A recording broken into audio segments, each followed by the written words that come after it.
Olá, Salto para o Futuro está entrando no ar pela TV Escola. A TV gera discussões nas ruas, no trabalho, em casa, no ônibus. Mas e na escola? Será que esse veículo de comunicação que exerce tanta influência sobre as pessoas tem sido analisado com a atenção devida pelos educadores? Hoje, no quinto e último programa da série de debates sobre televisão e educação, vamos discutir como fazer da TV objeto de estudo. São nossas convidadas para o debate a jornalista e professora da Universidade Federal do Rio Grande do Sul, Rosa Fischer, que também é consultora desta série.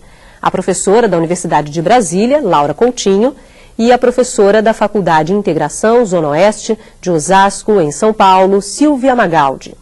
E você, como sempre, é o meu convidado especial. Participe! Mande já a sua mensagem. Você pode participar do Salto ao vivo pelo telefone 0800 21 6689. Via internet, salto@tvebrasil.com.br ou ainda pelo fax. Disque o código da operadora, o DDD 21 e o número 2232-3271. Nosso fax e e-mail estão 24 horas à sua disposição. Você também pode entrar em contato conosco pela caixa postal 50050, CEP 20062-970. Envie suas perguntas, relate suas experiências. Participe! Bom, primeiro, obrigada pela presença de vocês hoje aqui no Salto e vamos fazer como temos feito em todos esses programas, né? Todos os programas desta série. A pergunta do dia é, o tema do programa, é possível educar para e com a TV, Rosa? Não só é possível, como é totalmente necessário, né? É absolutamente necessário para a escola e para os alunos, para os professores, para todos nós, espectadores. Eu diria assim, que em vez de educar para a TV, eu hoje estou usando muito o verbo experimentar. Eu acho que a gente tem que experimentar as imagens, os sons, tudo o que acontece na televisão precisa ser experimentado por nós. E no caso aqui nós estamos propondo que essa experimentação seja feita no espaço escolar, no espaço pedagógico, seja de um curso de pedagogia, seja do ensino fundamental, do ensino médio, seja com crianças bem pequenas.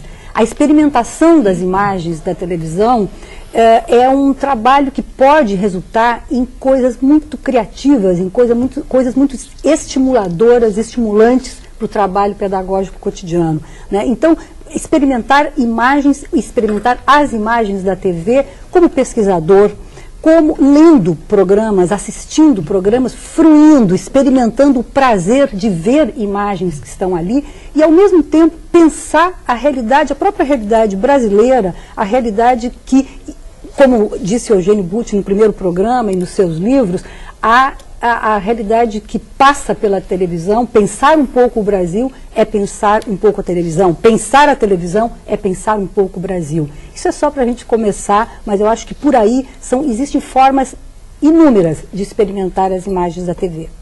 Laura, por favor.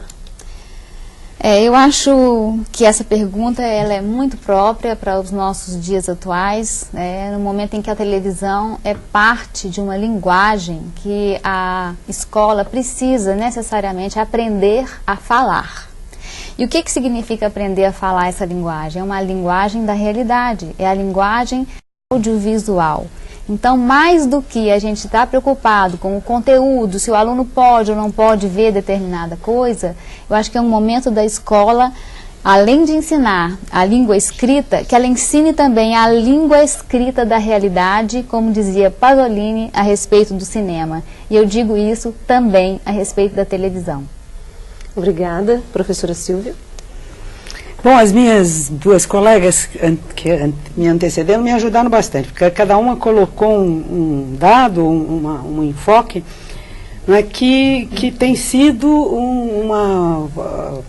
uma parcela relevante das experiências e dos trabalhos que eu venho fazendo nos últimos 15 anos, primeiro de uma forma muito assistemática, depois um pouco mais sistemática, em descobrir caminhos para levar os professores, a vocês professores, que afinal são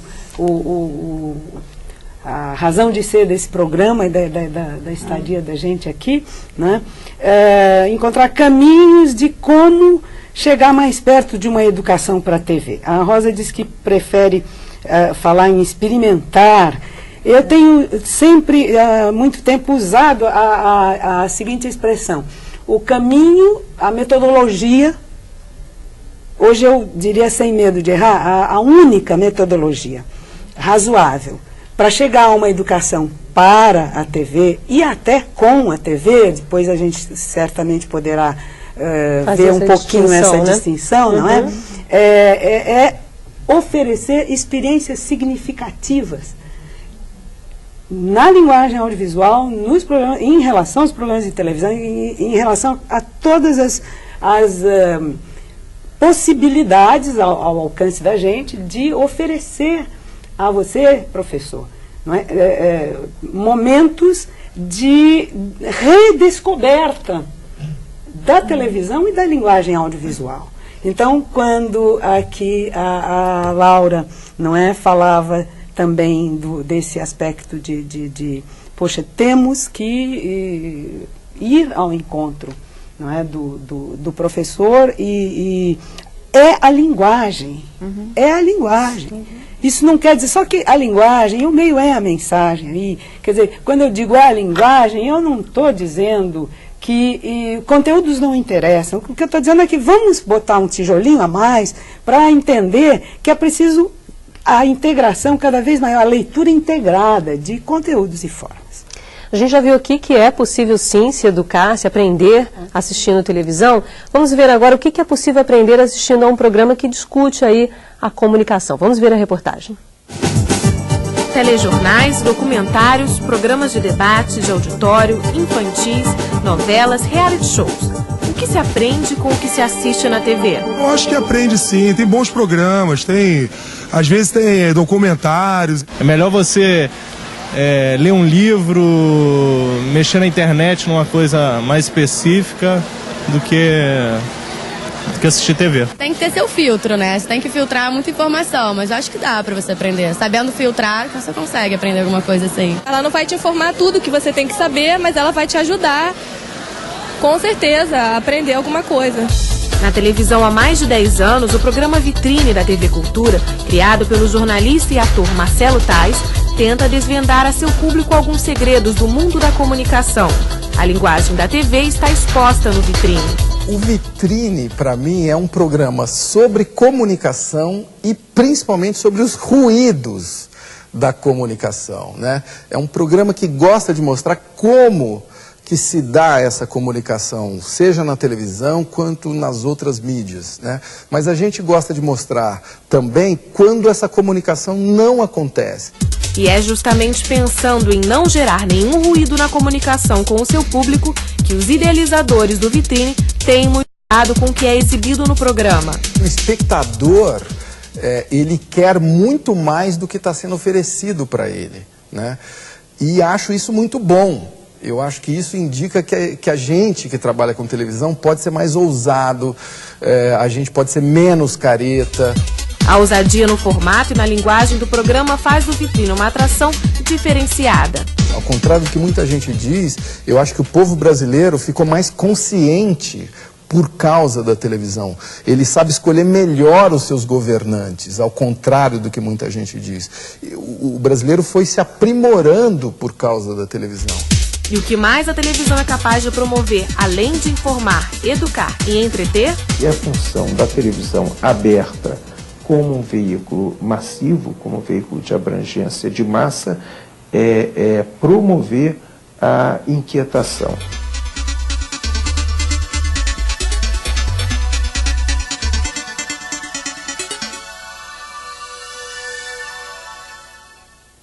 Rosa, o Nelson Ronef disse ali, né, que é uma das funções da TV promover essa inquietação. De que maneira ela promoveria essa inquietação? E de que inquietação estamos falando também? Né? Pois é, não sei de que inquietação ele estava falando, mas eu concordo com ele que qualquer tipo de comunicação, inclusive a nossa, de professor lá com os nossos alunos, quando nós produzimos uma inquietação no outro, uma inquietação necessariamente não é uma coisa ruim. Pelo contrário, né? Nós podemos, claro, podemos produzir inquietações que podem prejudicar, sei lá, enfim.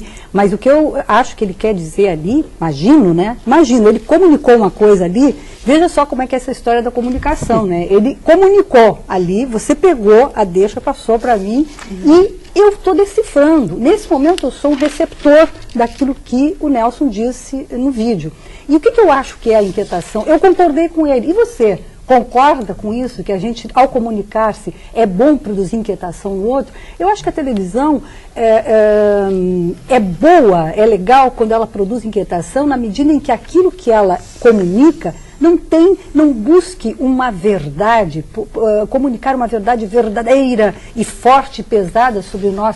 Quando ela usa um tipo de linguagem, eu lembro aqui aquela peça maravilhosa do Ariano Suassuna, que se transformou em filme, meu Deus, todo mundo sabe. O Alto da Compadecida. Veja só, se compararmos o Alto da Compadecida com outros programas que tratam dos tipos populares da televisão, programas Escolinha do Professor Raimundo e outras, Praças da Alegria da Vida, que tem tipos populares como personagens, você tem tipos populares. Claro que são linguagens diferentes, são programas diferentes, mas eu estou pegando agora só os personagens, né? Personagens populares do Alto da Compadecida, ali se produz um tipo de inquietação, se produz humor, se produz informação, se produz crítica. Você tem ali um conjunto de coisas naquela criação que produz um desconforto e ao mesmo tempo produz um prazer, portanto produz uma inquietação. Eu acho que o programa de televisão que conseguir juntar essas coisas, que tratar daquele espectador para quem ele se dirige de uma forma mais complexa, assim, mais rica, possivelmente produzirá inquietação e ao mesmo tempo prazer. A gente já recebeu algumas perguntas, muitas na verdade, e eu quero começar agora a fazer essas perguntas. E a primeira é a da Hélia, de Santa Catarina. Obrigada, Hélia, pela participação hoje, viu? E ela diz o seguinte: se a TV liga o cidadão ao mundo, então ela promove uma relação com a sociedade, participando, de alguma forma, do processo de construção da cidadania. Mas será que a TV cumpre o papel social de educar para a cidadania, ou ela forma um conceito de cidadania que é fruto da própria mídia? Laura. Olha, eu acho muito interessante essa pergunta, né, e muito oportuna também. E veio exatamente de encontro ao que eu estava pensando quando vi, né, o nosso programa, a nossa reportagem, quando o Marcelo Taz fala de ruído, né? E eu acho que as pessoas de comunicação são muito interessadas no ruído, né? Nos problemas que ocorrem na comunicação. Mas nós, educadores, nós poucos preocupamos com isso. Nós achamos que o que a gente ensinou, as pessoas já aprendem, né? E aprender e ensinar é um ato também voluntário. Existem alguns problemas, alguns ruídos no ato de ensinar e de aprender, seja televisão, né? Seja em sala de aula. E aí eu acho que a pergunta que você faz, né? Ela vem realmente ressaltar essa preocupação que a gente tem, né? Como que a gente pode, e aí dentro da pergunta, né? Como educar com a TV, né? Porque a televisão, ela está, a gente precisa fazer uso dela. Então, nós precisamos fazer com que as pessoas e os nossos alunos, e nós também, professores, a gente aprenda essa linguagem. E eu insisto novamente na linguagem. E insisto que é uma linguagem de massa e que é feita para que todas as pessoas se identifiquem. Ela é feita para um homogêneo nada homogêneo, aliás, né? Ela é feita por alguma coisa que é totalmente heterogêneo, um público qualquer. E nós podemos pegar esse tipo de programa, ou algum programa específico, ou televisão de uma forma mais ampla, e aplicá-la na educação. Mas é aí que dá o problema, nós simplesmente aplicamos. Nós não fazemos dela uma reflexão maior, principalmente, eu acho que o que a colega aqui do lado falou, né, quando ela explicou o problema da televisão como uma maneira, né, de estar também no mundo, eu acredito que nós precisamos saber que isso é o mais importante. Hoje a televisão está no nosso mundo e nós precisamos assumi-la de alguma forma. E isso é que nós estamos tentando descobrir juntos. A Rosemary aqui de Maricá, obrigada Rosemary pela participação hoje, pergunta como um professor deve posicionar-se diante das indagações e pressões dos alunos em relação aos programas de TV, sabendo que nossas opiniões carregam a nossa visão de mundo e necessário que se passe neutralidade ou imparcialidade. E aí, Silvia, o João Batista do Tocantins pede que durante os programas, vocês todas as especialistas, deem ênfase nos resultados obtidos com a TV como ferramenta pedagógica, já que, segundo ele, muitos educadores ainda usam a TV como entretenimento para seus alunos. São duas questões. Duas senhoras questões. Eu só posso agradecer aí a chance que a Rosemary e o João Batista me dão, porque são tipos de preocupação cotidiana nesses últimos anos, no trabalho que eu tenho feito. É muito natural que o professor sempre pergunte e tente, ele vê a gente lidando com os temas dessa grande revolução que é a televisão na vida do mundo contemporâneo, e acha que a gente é capaz de dar todos os tipos de resposta e inclusive dizer, não, faça assim ou faça assado. Não dá para fazer isso, mas dá para ajudar, sabe, João Batista, Rosemary. Eu diria o seguinte, como é que a pergunta da Rosemary era em relação à imparcialidade, já que ela vai para uma sala de aula carregada da sua visão de mundo também. Exatamente. E aí eu te pergunto, contribuindo um pouco com a pergunta da Rosemary, dá para ser imparcial em algum momento? Porque é o seguinte, eu sou jornalista e não acredito na imparcialidade do jornalismo. Por quê? À medida que eu vou fazer uma matéria e aquilo me choca, seja em que sentido for, alguém sofreu um acidente, aquilo me invade de alguma forma. Eu não vou ser imparcial nunca, é difícil. Pois bem, é para você o seguinte, não há imparcialidade. Vocês precisam, professores, encarar o dado seguinte, vamos ensinar, vamos mostrar, vamos inclusive mostrar com o nosso exemplo aos alunos que ninguém é rigoroso, essa ideia de se poder num certo momento ser rigorosamente imparcial, ela não existe.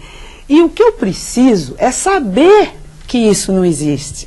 Okay. O que eu quero que você aprenda, eu diria aos meus alunos, não, é claro que a gente sempre faz isso através de situações vivenciadas, né? Mas que em resumo seria isso. Okay. Vocês percebam a partir das observações de vocês, né, que os pontos de vista serão sempre variados, Silvia, e que é um enriquecimento e não... Vou precisar te interromper, me desculpa. Na volta do bloco você complementa, pode ser? Tá bom. Estamos na televisão ao vivo e tem essas complicações. Um pouco para variar, tá bom. Bom, as aventuras televisivas de uma tartaruguinha cheia de graça conquistaram os brasileiros.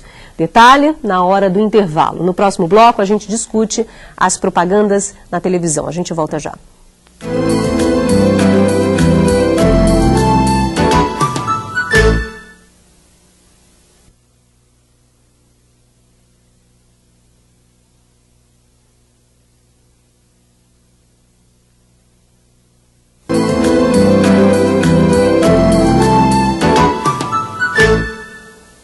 Salto para o Futuro está de volta e a pergunta do programa de hoje é possível educar para e com a TV?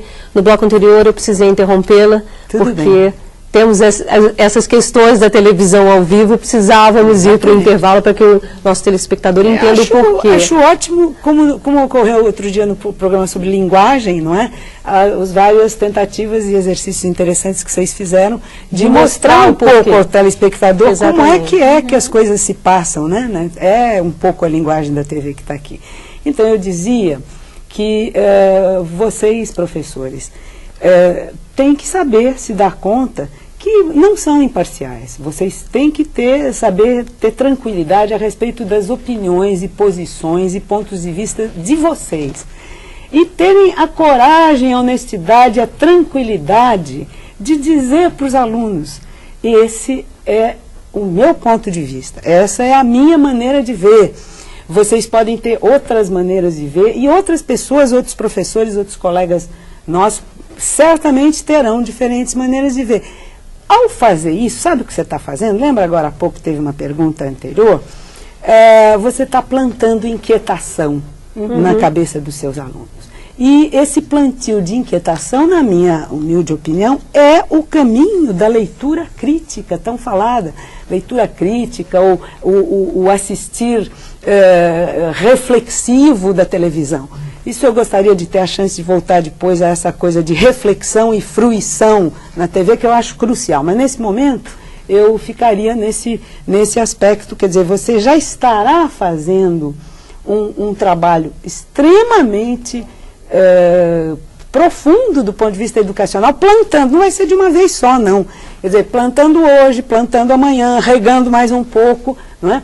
Para criar essa naturalidade da parte dos seus alunos, que você tem que ter essa naturalidade para poder plantá-la, não é? De que há pluralidade de maneiras de ver, de pontos de vista. A palavra ponto de vista quer dizer exatamente isso. Acho que por agora fico aqui. Tá bom. A gente vai mudar um pouquinho de assunto só, vamos entrar no campo da publicidade. Você nunca se pegou cantando uma musiquinha de um determinado comercial? São os chamados jingles. E é isso mesmo que os criadores desses comerciais querem. Vamos ver um pouquinho mais sobre o assunto na reportagem. Vamos lá.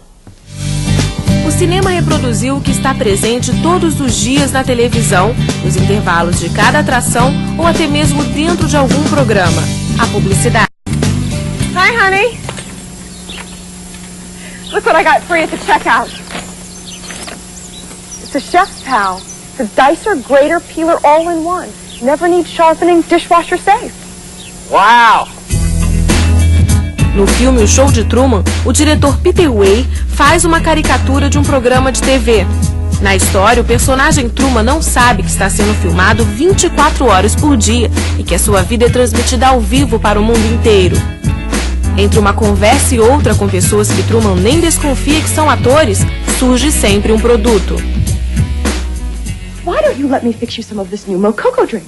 All natural cocoa beans from the upper slopes of Mountain Nicaragua, no artificial sweeteners. A televisão comercial existe historicamente, ela aparece socialmente como uma máquina de vender.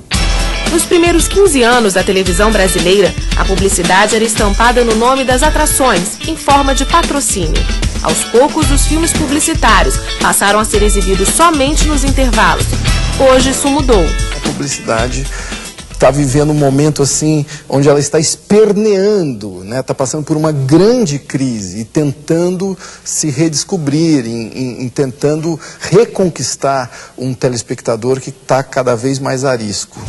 A divulgação de produtos está presente dentro e fora dos programas, em todos os horários e destinada a um público variado. A publicidade se modernizou e se especializou em divulgar suas marcas, algumas vezes de forma sutil, mas quase sempre impactante.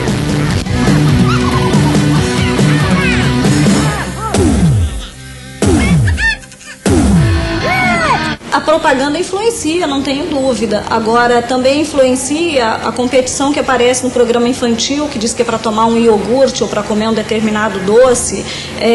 O tema do consumo, ele não aparece ligado diretamente à propaganda. Isso, por um lado, nos leva a crer que tudo vai tomando áreas de propaganda no mundo do consumo, e, por outro lado, que a própria ideia de propaganda, a linguagem da publicidade, ela vai se estendendo por outros programas. Nesse sentido, a televisão contribui muito para as tensões sociais, não quando ela passa filmes de violência, mas quando ela passa a ideia, reiteradamente, de que alguém só é alguém quando consegue consumir um automóvel do último tipo, um tênis de marca.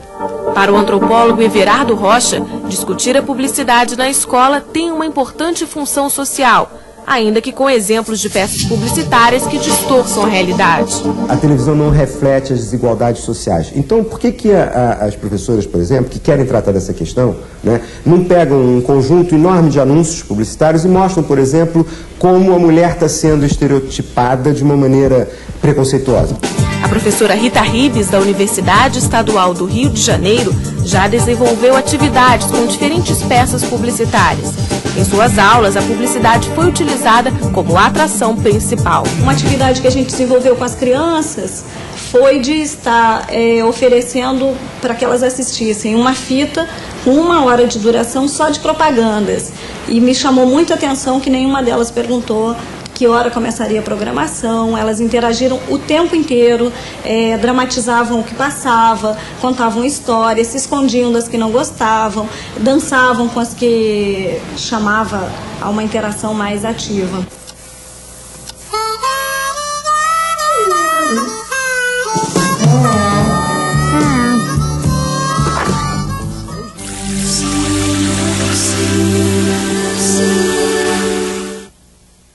Bom, Rosa, a gente tem uma pergunta aqui da Rosane Santos, do teleposto Dr. Télio Barreto de Macaé, que tem tudo a ver com o vídeo que acabamos de assistir. Ela diz o seguinte: na atual sociedade consumista, a mídia interfere no interesse dos indivíduos para a aquisição de objetos que nem sempre são necessários para uso próprio, e sim para serem aceitos pelas pessoas. Por mais que as pessoas saibam que assim são erradas, agem assim e discriminam os que não se inserem neste grupo consumista. Como lidar com conteúdos como esse estão presentes na TV e em nosso dia a dia?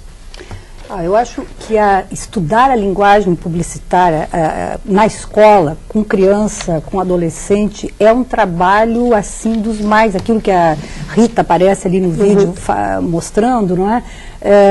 Eu acho que é um dos trabalhos mais interessantes de serem feitos, na medida em que, quando a gente apanha um conjunto de comerciais, eu acho que é aquilo que o Everardo fala, você pegar um conjunto de comerciais que trata da mulher, a mulher na cozinha, a mulher se embelezando, tomando banho e se perfumando para o marido, a mulher vendendo cerveja, sendo uma garrafa de cerveja, muitas vezes ela é confundida com uma garrafa de cerveja, enfim.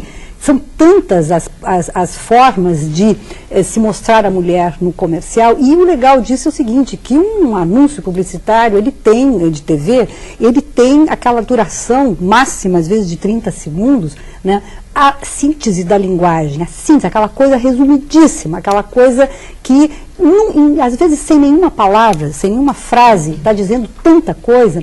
Eu acho que esse trabalho, fazer isso fruindo, gostando, curtindo a linguagem, aprendendo um pouco da linguagem da televisão e da publicidade, são duas coisas aqui, é possível, com isso, que as crianças, que os adolescentes pensem sobre si, pensem sobre a realidade, pensem sobre a sociedade de consumo. Quando você diz fruindo e gostando, não necessariamente você está dizendo compactuando com o que é posto. Claro, né? Com certeza. Ele apenas está ali para ser um objeto dessa fruição. Quando eu digo fruindo, é aprendendo que essa é uma linguagem do nosso tempo também. Quer dizer, juntando essas duas coisas, é uma linguagem do nosso tempo e, ao mesmo tempo, está tratando de uma questão da nossa sociedade, que é a questão do consumo. Pois bem, a gente ainda tem muitas perguntas e vamos tentar responder a todas, tá bom, pessoal? Não fiquem chateados comigo se não der tempo. Vamos lá. Como lidar proveitosamente com a realidade da TV em sala de aula? Gostaríamos que exemplificassem mais este assunto. Elaine e Jaqueline de Nilópolis. Obrigada, meninas. Alexander de Macaé, aqui do Rio de Janeiro, pergunta como realizar um trabalho de interpretação crítica dos programas de TV que apresentam personagens estereotipados. Laura, vamos tentar dar uma juntada nessas questões. Bom, eu acho que primeira coisa, a visão, né, do estereótipo, que eu acho que a televisão sempre vai lidar com estereótipo, porque ela é um mecanismo de massa e ela precisa que as coisas sejam identificadas rapidamente. Então o estereótipo é um mecanismo, né, que a televisão lança mão para poder acontecer mais rapidamente o seu processo de comunicação, ou seja, ela precisa ser compreendida rapidamente. E depois, eu acho que uma das questões também da primeira, né, pergunta que foi feita, para mim ela é uma pergunta basicamente de linguagem. E eu acho que uma das coisas que nós precisamos fazer com a linguagem audiovisual é compreender os mecanismos implícitos que essa linguagem contém. Por exemplo, a linguagem da publicidade é eminentemente uma linguagem de sedução. E o que é a sedução? A sedução não é a gente fazer com que a gente olhe para mim, para a televisão. A sedução é a gente fazer o que a televisão está olhando. Então, o que acontece? Quando ela me mostra um carro, não é aquele carro que está lá que eu vou ter que comprar, é o carro que está na agência. Da mesma forma, a margarina que ela me mostra, eu não tenho que ficar olhando para aquela margarina na tela. Eu tenho que encontrar aquela margarina lá na gôndola do supermercado. Então, esse é o mecanismo da sedução. A sedução é isso, é a gente fazer com que a pessoa olhe para a gente já pensando em outra coisa que nós vamos fazer. Não é aqui. Não é? E isso é uma coisa assim muito complicada da gente ver por aí, né? As pessoas não estão preocupadas com isso, acham que sedução é uma outra coisa. Não é. A sedução é um mecanismo do qual a televisão, os meios de comunicação, o cinema também lança mão o tempo inteiro. Ainda a Rosemary, aqui de Maricá, Silvia, diz que o texto afirma: cada professor precisa reconhecer a necessidade de melhorar sua qualificação enquanto telespectador. Faz referência ao seu texto, correto? Que consta do boletim que os professores leram, receberam e já leram. Que estratégias a escola deve utilizar para gerar no professor esse reconhecimento? São muitos os que ainda resistem. Certo. Você fala até no texto, se eu não me engano, no texto também que consta do livro da Rosa, de algumas dificuldades de entendimento dessa linguagem por parte dos professores. O que você acha que os professores, quais foram essas dificuldades para que o professor que quer começar a trabalhar entenda qual é o percurso que ele vai ter que fazer aí? Eu acho que chegou a hora de voltar um pouquinho, talvez um pouquinho mais didaticamente, da minha parte, à questão da linguagem da televisão, da linguagem audiovisual. A grande atração que a televisão exerce vem da natureza da linguagem que ela usa. É uma linguagem que usa todo tipo de imagem e de recursos imagéticos, vamos dizer assim, todo tipo de sons musicais e não musicais, né? E todo tipo de texto, de palavras, portanto, de conteúdos verbais os mais variados, numa composição muito fascinante, muito... Cada uma das... A imagem já tem uma grande força. O som, junto da imagem, atuando sobre a imagem e a imagem sobre o som, criam... O som é um grande criador de climas, né? É um grande criador de climas. Você quer saber um exercício que eu faço com muita frequência com professores e também com alunos? É o seguinte, você escolhe um fragmento... eu uso comerciais de televisão, né? Você escolhe um comercial que você sinta que se presta a esse tipo de exercício. Faz com que os alunos assistam a esse comercial, que é curtinho, não é? Uma ou duas vezes, sem som. E depois com som. Ou então o inverso, depende do tipo de comercial, você vai sentir qual que é a jogada mais interessante. Se é começar tirando som, se é começar tirando imagem. Há um comercial famoso de jeans, agora não me lembro, do Starup, exatamente, em que eu tenho feito muitas vezes esse exercício. Você tira a imagem e ouve os sons. É uma valsa vienense. E depois tem a locução de alguém, uma voz masculina, não é, que conta as maravilhas do jeans. Ele tem qualidade, ele resiste a tudo, ele tem processo de lavagem maravilhoso, ele é isso, ele é aquilo, te dá toda a liberdade e tal. E aí a gente conversa um pouquinho, o que vocês acharam disso? Vocês acharam que essa mensagem é uma mensagem criativa? É interessante? Não, é igual a qualquer outro... O som, você imagina que é qualquer outra coisa, exatamente, menos um produto com uma calça jeans. Aí daí a pouco, e o problema não é só que a calça jeans, é o que eles criaram para chamar a tua atenção. Daí a pouco, então, e a música? A música era uma valsa, não sei o que a valsa estava fazendo ali, mas uma valsa e uma voz masculina muito impostada, contando essas coisas bonitas, coisa que qualquer comercial faz. Compre, que é ótimo, que não. Aí vem a imagem. A imagem é uma passeata de estudantes. Famoso passeata, ganhou prêmios no Brasil, fora do Brasil, né? Todos eles estão lindos, maravilhosos, moços e moças, vestidos de jeans e jaquetas Starup, né? E a polícia, e aí vem a polícia com capacete, né? E a valsa tocando, e aí a fala do locutor, que é off mesmo, é um exemplo assim brilhante do duplo sentido, né? Porque cada uma das coisas que ele diz, por exemplo, quando ele diz sofre processo especial de lavagem, a polícia está com a água, com os como é que chamam, em cima jogando água, né? E assim por diante. Então, esses exercícios, colegas que estão mandando essas perguntas, que aparentemente são muito simples, eles devem ser feitos, antes de mais nada, por vocês. Tá certo, professora. Vocês em casa podem fazer, em alguns momentos, isso, desligar o som um pouquinho, ouvir e fazer essa experiência. Ok, depois do intervalo a gente continua discutindo a relação entre educação e televisão. Salto para o Futuro volta já.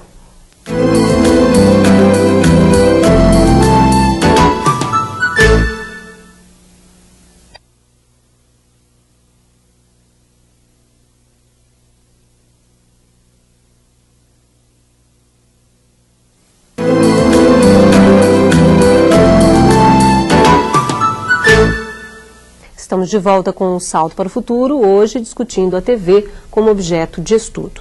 E aí eu quero começar esse bloco, esse terceiro bloco, com a pergunta da Catileia da Bahia. Ela pergunta, Laura, como trabalhar programas que as crianças acham que são chatos, mas na verdade são educativos. Realmente E por que você acha que também, complementando a pergunta da Catileia, se virou sinônimo de educativo na televisão, tudo que é educativo é chato? Porque para a população tem essa visão. Eu acho que uma das grandes questões, né, que o educativo é chato, é porque muitas dessas vezes, e no início da televisão, o que a televisão fez? Ela transportou a sala de aula para dentro do estúdio de televisão. Ela não assumiu a linguagem. Isso, né? Não tem a linguagem. Não tem a linguagem, fica chato. O que é como a fruição, né, que a Rosa fala tanto, eu acho que essa é a questão. Quer dizer, se a gente assume a linguagem, a gente vai poder dizer coisas muito interessantes e seguramente essas coisas não serão chatas. Agora, o nosso grande desafio é exatamente esse, como fazer, né, programas educativos. Eu acho que é possível fazer. Nós temos vários exemplos no Brasil e temos vários exemplos no mundo todo de coisas que são feitas. Eu acho que o que precisa haver é decisão política, não é? Para que essas coisas sejam feitas. Nós temos capacidade, nós temos os melhores criadores, nós temos bons educadores e precisamos sim fazer bons programas educativos. E isso é uma decisão que nós precisamos tomar juntos, todos vocês, reivindiquem, porque eles podem aparecer na tela. Apoiado. Bom, vamos ouvir agora 3 depoimentos de profissionais em relação a essa possibilidade de se aprender assistindo televisão. Vamos lá. Eu acho que você pode aprender vendo qualquer coisa em televisão. Eu acho que a televisão é um veículo educativo até quando passa o ó do Borogodó, o pior programa de todos, você tem alguma coisa a aprender dali. É só não ser um espectador passivo. Tudo aquilo que é dito na televisão, dependendo de quem ouça, pode servir para aprender ou para desaprender, na verdade, né? Então você pode aprender sobre novos hábitos, aprender sobre novos comportamentos, também desaprender valores, banalizar violência. Uma tarefa fundamental hoje para o telespectador e principalmente para quem faz televisão é a educação do olhar. E aí, Rosa, educação do olhar é o que falamos ao longo dessa série toda aqui, né? A possibilidade de se educar o olhar é possível e algumas das maneiras foram ditas e tratadas aqui, mas por favor. Com certeza. Estamos aqui para isso mesmo. Não, eu acho assim, a educação do olhar, realmente, a educação do olhar, e eu penso que a educação do olhar é uma coisa que pode ser feita e deve ser feita também pelo criador, por aquele que inventa para nós as coisas que saem na televisão. Educar o seu olhar para mostrar coisas. Tem muita coisa maravilhosa e rica a ser mostrada. Esses dias, numa sexta-feira, assim, daquelas, não tenho nada para fazer, zapeando pela televisão, eu caí num Globo Repórter que tratava daquela ave maravilhosa que tem numa ilha do Japão, Akoido, se eu não me engano, não lembro agora o nome, que são os grous. E apareciam, provavelmente era um documentário de televisão da BBC de Londres e tal, que eles reproduziram no Globo Repórter. Aquele material era assim, mostrava aquelas aves dançando, pareciam bailarinas de um balé russo. Eu digo assim que um trabalho legal, educação do olhar também é saber garimpar imagens, procurar imagens na televisão, zapear e procurar programas que tragam alguma coisa para ser aquilo que nem se disse aí nesse vídeo. Tudo é possível aprender e é possível fazer muita coisa com as imagens da televisão, mas com um trabalho que custa. Um trabalho que não é assim de graça, é um trabalho que você tem que ir atrás mesmo. Vamos tentar responder ainda as perguntas, ainda temos muitas, professora Silvia. E agora é da Tânia Colodetti, aqui do Rio de Janeiro, que faz uma referência ao seu texto ainda. Né? Cada professor precisa reconhecer a necessidade de melhorar sua qualificação enquanto telespectador e há ferramentas pedagógicas que ajudam a formar professores interessados em educar a TV. Mediante essas frases da professora Silvia e do trabalho da equipe do Salto, obrigada pelo elogio do afinadíssimo, nós professores estaremos nos qualificando sempre após o Fruir e Pensar. Desta série dos seus encantamentos com a magia da TV, foram dias de muita reflexão. Que bom, né? Que bom. Por favor, professora. Coisa boa ouvir isso, né, Rosa? E fruir e pensar a TV. Eu ainda estou, há um bom tempo atrás, o João Batista pedia respostas concretas. Eu tenho me dedicado, nos últimos 12, 13 anos, a pequenos trabalhos despretensiosos, mas que têm sido muito gratificantes para mim, de encontrar modos de ajudar os professores a redescobrirem a televisão. Redescobrir não é uma boa palavra, mas eu quero dizer, ela é tão familiar da gente, a gente está tão ligado a ela. E, no entanto, será que a Tânia falou de qualificação do telespectador. Ô, Tânia, o que você acha de você mesma como telespectadora? Você é uma boa telespectadora? O que seria um bom telespectador? Todo o trabalho ao qual eu venho me dedicando nos últimos 12 anos veio do momento em que eu me sentia muito preocupada em saber como é que os programas que eu ajudava a fazer, aqui nessa TV educativa, na Fundação Roberto Marinho, como é que esses programas chegavam nas pessoas, como é que elas eram telespectadoras deles. E um dia caiu a ficha, eu disse, e eu como telespectadora, como é que eu sou? E aí eu comecei a prestar um pouco de atenção de como é que eu me relacionava com a TV e comecei a levar um susto atrás do outro. Eu paro por aqui esse relato. A partir daí eu fiquei com uma motivação muito maior, não é, de me melhorar como telespectadora, a nível da atenção, a nível de ler algumas coisas, mas no início não é a teoria que resolve, não é? É você realmente começar a perceber, não é, que essa linguagem riquíssima de sons, imagens e muitas vezes, mais das vezes, textos, né, palavras, não é, ela tem um poder enorme, só que ela chega em você, antes de mais nada, a nível sensorial e emocional. Ela não chega para você.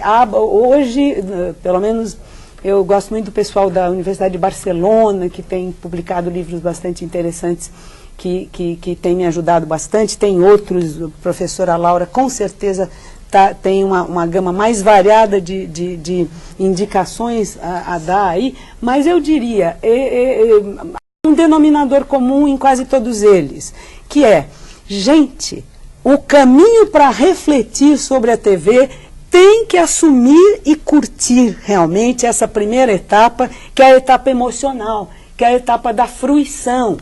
E esse livrinho aqui, da professora Rosa Fischer, para a qual ela teve a gentileza de me convidar para escrever um capítulo mais prático, mais ligado às experiências concretas,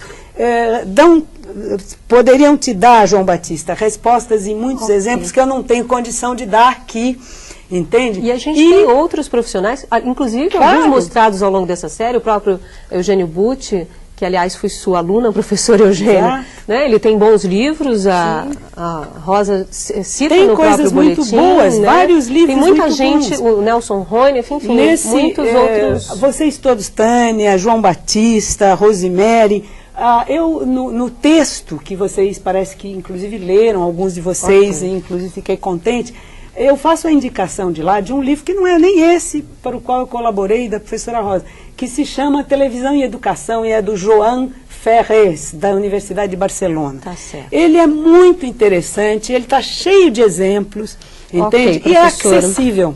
Deixa eu continuar com as perguntas, porque ainda temos algumas. Temos que atender a todos. A todos. João de Minas Gerais, o que o governo pode fazer, Rosa, para intervir na programação da TV? E aí eu questiono também você, se essa TV aberta, comercial, tem o papel de educar. Porque há quem questione que o papel de educar é do Estado e aí seria, no caso, o Estado que educaria para esse olhar, as escolas, enfim, para ter esse olhar em relação à televisão. Eu lembro, acho que faz um ano, mais ou menos, uma frase, assim, uma manchete do Silvio Santos na Veja, que dizia assim, perguntam para mim por que eu ponho tudo isso na televisão, estão dizendo que é deseducativo, eu não tenho nada que... Quem tem que educar é a escola e a família, eu vou dar o que o povo gosta. Isso foi material para minhas aulas, minhas alunas de pedagogia.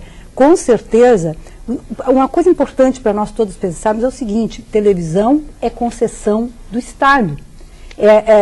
Quer dizer, as pessoas que o canal de TV é um canal, é de todos nós. Né? Então eu acho que uma coisa que está faltando muito, isso aqui teria que ser fazer uma outra série para nós discutirmos a questão política do uso da TV e do que ela oferece para a população, que é a questão seguinte, no momento que daria para dizer o seguinte, a organização das pessoas, formar o espectador mais crítico, o espectador que sabe mais sobre televisão, já é um passo importantíssimo para a gente, na sociedade civil, começar a exigir que tenhamos uma televisão de muito mais qualidade para atender a educação e atender a população como um todo. Agora, Rosa, ainda a pergunta do João. A TV, o governo, ele faz a pergunta, pode intervir nessa programação?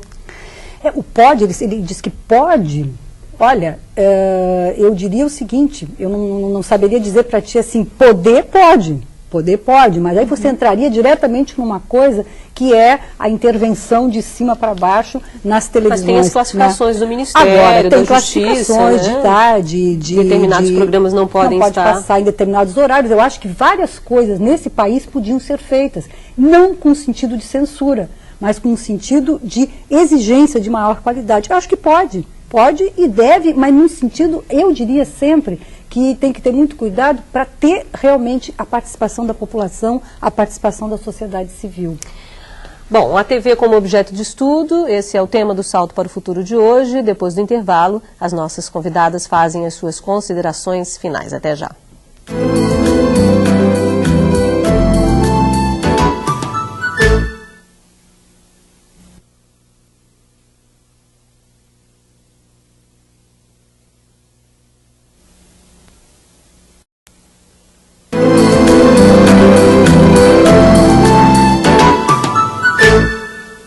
Salto para o Futuro está de volta e neste último bloco as nossas convidadas fazem as suas considerações finais sobre o tema de hoje. Professora Silvia, por gentileza, suas considerações finais. Tá. Eu retomo do fruir, na medida em que você se deixou invadir pelo prazer daquela experiência sensorial, emocional, que a imagem eletrônica normalmente traz, você pode comer, você deve aprender, deve tentar perceber com clareza que tipos de emoções esse programa que você acabou de assistir está lhe trazendo. Você sentiu o quê? Medo, raiva, indignação, porque essas coisas todas são estímulos que vêm da telinha para a gente, né? Por que isso é tão importante? Porque na medida em que você trabalha um pouquinho que seja identificando os teus sentimentos, as tuas emoções diante daquele estímulo, você está a um passo de poder começar a fazer o que a gente chama de reflexão, análise crítica. Quer dizer, acabar de ver um programa, qualquer que seja ele, e dizer assim, qual é o significado desse programa? Não, o significado tem que ser capturado pouco a pouco, né? Respeitada a fase que a linguagem fascinante da televisão cria para a gente. Fazer de conta que isso não existe seria realmente ridículo e seria um desperdício de coisas boas, inclusive, né? Então, a nossa desejada leitura crítica deve ser alguma coisa tranquilamente procurada a partir de um exercício de interrogar, de perguntar. Né? A gente tem tido exercícios interessantíssimos de conversar com crianças de jardim, de pré-escola, né? Eu estou no fim do meu tempo. Devo dizer, então, o seguinte, que os principais resultados de um trabalho, de uma educação para e com a televisão, né, é uma compreensão mais expandida da vida, não só da televisão, uma distinção e integração de conteúdos e formas. E, por fim, não menos importante, né, um apuro da tua percepção visual e auditiva. Okay. E tudo isso realmente é um crescimento de conjunto, não só em relação ao audiovisual. E é bom que se discuta essa linguagem que agora estamos vendo aqui. Temos um tempo curto, 1 hora para fazer um programa, e precisamos fazer uma distribuição aí um pouco... Não, desculpem. Eu, igualitária. Obrigada, professora, desculpa. Tendo a me entusiasmar um pouco demais. Laura Coutinho, por gentileza. Bom, eu teria muito ainda o que dizer, porque acho que esse tema realmente é um tema que não se esgota, né? E não se esgotará aqui seguramente. Mas, como muitas coisas foram ditas nessa direção, eu gostaria de terminar comentando o seguinte. No meu ponto de vista, a televisão educa sempre, para o bem ou para o mal. Agora, cabe a nós, professores, que estamos em sala de aula, discutir o que é veiculado. O que nós temos dentro da nossa sala de aula, né, pequena parte da audiência que a televisão tem. Eu digo sempre que nós temos em sala de aula uma assembleia permanentemente organizada para discutir, é um fórum de discussão. E nós precisamos fazer com que essas discussões aconteçam, né? Então eu acho que é importante que o professor, como disse a Silvia aqui, que o professor também se veja como telespectador e também se forme como telespectador, claro. Não é? E aí eu quero dizer o seguinte, nós precisamos melhorar a nossa televisão? Sim, precisamos. Nós precisamos que a televisão seja mais educativa? Sim, precisamos. Mas nós também precisamos que as nossas salas de aula melhorem, nós precisamos que o nosso professor também melhore em todos os níveis. Okay. E isso aí vai salário, e coisas que tais, condições de trabalho. Obrigada, Laura. Rosa, por favor. Bem, eu queria dizer para vocês que nos acompanharam aqui, né, pegando um pouco o papel já que eu estive aqui desde a segunda-feira, mas tantas perguntas foram enviadas para cá, e isso, acho assim que o objetivo dessa série acabou sendo atingido, de mobilizar os professores, de inquietar os professores em relação à televisão, não só para que a gente fique naquela posição crítica de dizer assim, agora nós vamos analisar e vamos dizer o crítico naquele sentido só de achar o que tem de negativo na televisão. Acho que durante toda essa semana, uma coisa legal que a gente fez aqui foi discutir que essa televisão tem uma linguagem, várias linguagens, e que essa linguagem audiovisual, eletrônica da televisão, que está presente em todos os seus produtos, ela vai ser decifrada por nós, ela vai ser apanhada por nós, para além de meros espectadores assim que estão lá no cotidiano, num trabalho específico de sala de aula, num trabalho específico de preparação do próprio professor, e isso que eu chamei no início do programa de experiência, de experimentar a televisão, para falar um pouco das experiências, para pensar um pouco sobre as experiências que nós estamos tendo com essa linguagem e com que a televisão nos diz como seres humanos, o que ela nos ensina, como é que nós devemos ser como crianças, adultos, como professores mesmo, enfim, como espectadores. Eu quero agradecer as presenças da Rosa Fischer, jornalista, professora da Universidade Federal do Rio Grande do Sul e também consultora desta série, da Laura Coutinho, professora da Universidade de Brasília, e da Silvia Magaldi, professora da Faculdade de Integração Zona Oeste, em Osasco, São Paulo. E eu quero agradecer também a todos que enviaram perguntas e que acompanharam os programas. Chegamos ao final da série de debate sobre televisão e educação. Até a próxima, aqui na TV Escola, o canal da Educação.